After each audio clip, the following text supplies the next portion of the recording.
자, 12월 14일 새벽 묵상 또 욥기의 말씀을 해보도록 하겠습니다. 이렇게 우리가 하나님의 말씀을 살펴보는 것이 나 혼자 개인의 행동이 아니라 같은 믿음으로 함께 보는 사람들이 있다라는 것. 내가 믿는 하나님을 같은 아버지로 섬기며 함께 믿음을 가지고 있는 사람들이 있다라는 것 자체가 참 큰 위안이 되는 것이죠. 그렇게 우리가 하루하루 하나님 말씀을 보아가고 또 고백하고 하나님의 계심을 선포하는 것이 나 개인의 일이 아니라 하나님께서 이루어 가시고 인도해 가시고 또 믿음의 동료들과 함께하는 일이라는 것을 알 때 오늘 하루 여러분에게 또 큰 용기가 있기를 바랍니다.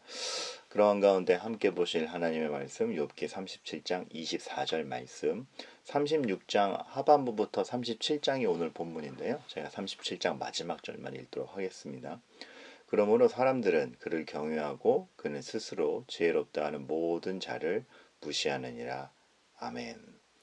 사실 이제 어제 36장 중반부까지 하고 36장 그 하반부부터 오늘 말씀이 딱 있는데 하나님에 대해서 엘리후가 설명을 하는데 그 말들이 굉장히 새롭게 다가오는 겁니다. 무엇에 대해서? 하나님에 대해서.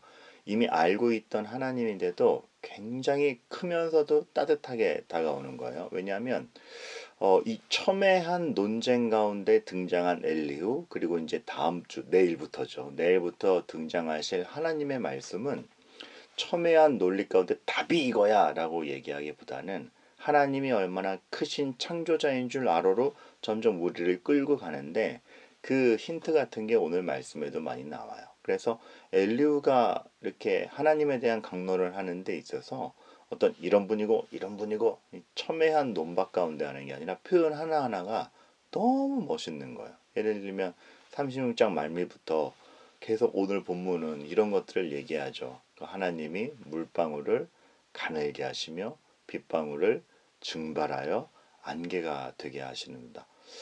얼마나 시적인 묘사인데 그렇지. 그런데 이 자연 모든 현상과 만물과 이 질서를 만드셔서 조종하시는 분이 참으로 하나님이지. 그런데 공연히 그런 일을 하시는 것이 아니라 그러한 일들을 돌아가게 하시면서 그게 또 구름으로 갔다가 많은 사람들에게 쏟아지게 하느니라. 마태복음에 표현되면 하나님이 역사를 이어가시는데 그 비가 악인에게도 선인에게도.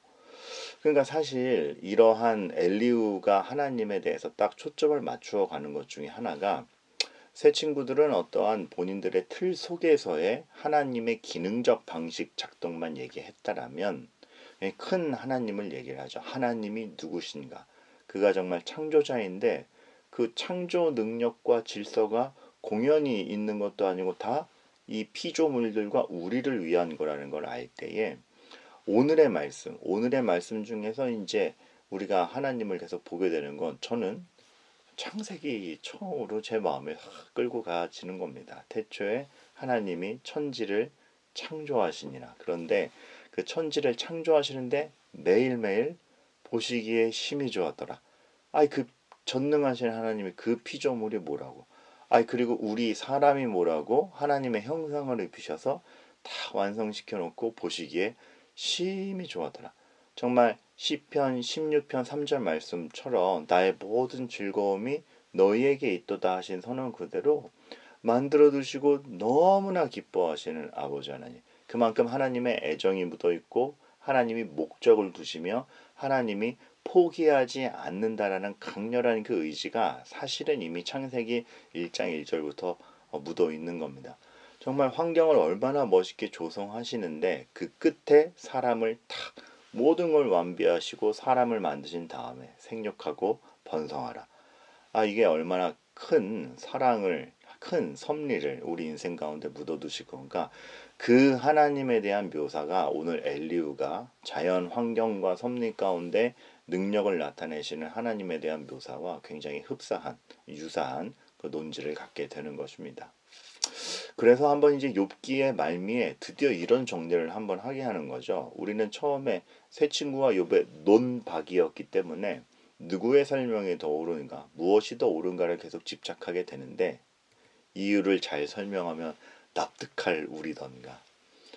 바리새인이 율법을 몰라서 믿음이 없었는가? 바리새인이 덜 똑똑해서 혹은 어떤 지혜자라도 그가 무식하기 때문에 하나님은 몰라는가? 여러 가지의 생각이 드는 겁니다. 잘 설명해 주어도 고집을 꺾지 않는, 기적을 보여주어도 타락하는 이스라엘, 눈앞에서 재앙을 일으켜도 완악한 바로, 그것이 인간 군상이다라는 것을 생각해 보면 이유를 설명하면, 잘 설명하면 납득할 우리던가, 아니면 하나님께서 정말 이 빗방울을 얇게도 하시고 빗방울을 넓게도 하시고 그 빗방울이 눈에선 없어졌는데 구름이 되게 하시고 세상을 운영해 가시는 그 하나님, 그 창조 능력으로 새롭게 되는 것이 필요한가? 저는 후자라고 봅니다.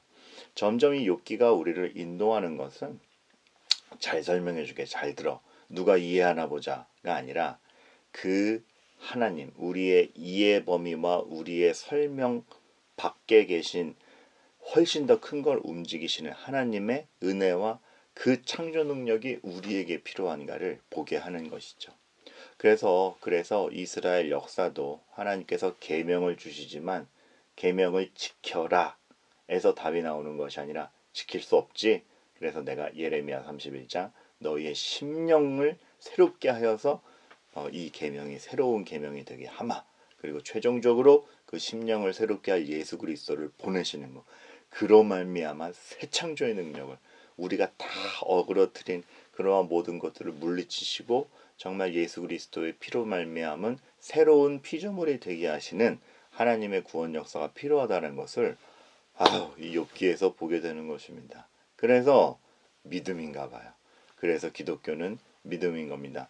이것이 믿음이 어떤 설명이었거나 납득이었거나 비이성적이란 말은 결코 아닙니다. 왜냐하면 하나님은 말씀하시는 하나님이시며 하나님께서는 늘 우리의 심정을 헤아리시고 우리가 알아듣도록 기다리시며 우리를 설득하고 계시는 분도 하나님이기 때문입니다. 근데 결정적인 순간에는 그래서 그걸 우리가 다 이해했어. 내가 다 이해해. 내가 모르는 바가 아니야로 가는 것이 아니라 그럼에도 그거를 넘어서는 하나님을 바라보는 것. 그리고 그 모든 우리가 지식이 많이 쌓인다고 구원받을 능력이 생기는 것이 아니라 그러나 하나님이 우리 심령을 새롭게 하시고 은혜를 주심으로써만 우리의 구원과 인생의 의미가 가능하다는 걸 아는 믿음의 영역까지 갈 때 이것이 참된 인간 인생의 의미를 알게 되는 것이죠. 그래서 성경을 보면 바벨탑이 아니라 아브라함이었나 봅니다. 사람이 자기의 지혜와 지식과 의도를 다 묻어둔 고급진 바벨탑이 아니라 갈 바를 알지 못하나 하나님이 개입하시는 인생 아브라함을 통해서 하나님이 증명돼 가는 건가 봅니다. 똑같이 인구를 세는 것이라도 다윗이 자기의 능력을 우선시하여서 군대를 셌던 그 다윗의 계수는 심판을 받았어도 하나님이 별과 같이 많게 하리라는 그 약속이 이루어지지 않았느냐를 증명하는 민수기의 인구 계수는 축복이었던 것처럼 하나님은 역사 내내 우리를 계속 믿음으로 하나님이 뭘 하고 계시는지를 보게 하시는 것이죠. 그래서 신약에 넘어와도 바리새인이거나 부자 청년이 아니라 어린아이와 심령이 가난한 자가 결국 천국을 본다라는 그 말씀으로 하나님이 우리를 인도하고 있는 것, 이것이 하나님의 지혜의 영역이며 역사의 영역이며 우리가 믿음이라 부르는 것의 영역이리라 생각이 됩니다. 그러므로 사람들은 그를 경외하고 그는 스스로 지혜롭다는 모든 자들을 무시하시느냐. 하나님이 이런 무시가 아니라 하나님을 경외하는 것보다 더 끝내주는 게 어딨냐. 그 결론으로 이어가는 것이죠. 이러한 가운데 이런 교두보를 엘리야가 마련한 가운데 내일부터 등장하는 하나님의 선언을 보면 우리는 그 하나님의 선언에 대해서 훨씬 더 심장 떨리게 받아들일 수 있을 것 같아요. 그리고 이미 우리에게서 그 질문은 지워지죠. 왜 욥이 고난을 당해야 돼요? 훨씬 큰 영역으로 우리가 넘어와 있기 때문에 욥도 마찬가지였을 겁니다. 그 하나님의 선언들이 믿음의 영역에서 우리에게 아주 거대하게 받아들여지고 또 감동이 있게 되리라 생각이 듭니다. 그래서 우리가 오늘 이런 기도 제목으로 나아갔으면 좋겠어요. 자기를 증명하지 않고 하나님을 가리키는, 그러니까 교회를 통해서는 교회를 보고 교회가 얼마나 강성한지를 보는 게 아니고 그 교회를 통해서 하나님을 가리키는 교회가 되기를.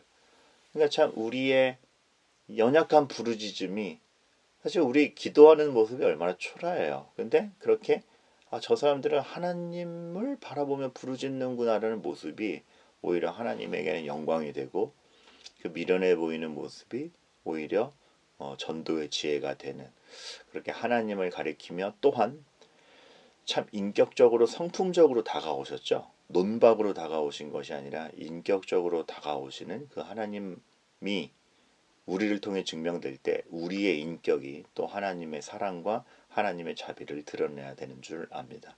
그러한 교회 되기를 기도해 주시고 그러한 마음으로 오늘 하루를 사시며 참 여러분들을 우리의 좁은 머리에서 하나님의 믿음의 세계로 초대하시는 하나님이 오늘도 여러분의 삶을 넓히고 있다는 것을 알고 이해되지 않고 참 왜 그런가 한탄스러운 그 모든 것에서 하나님을 발견해 가시는 경로가 되기를 주님의 이름으로 축원합니다.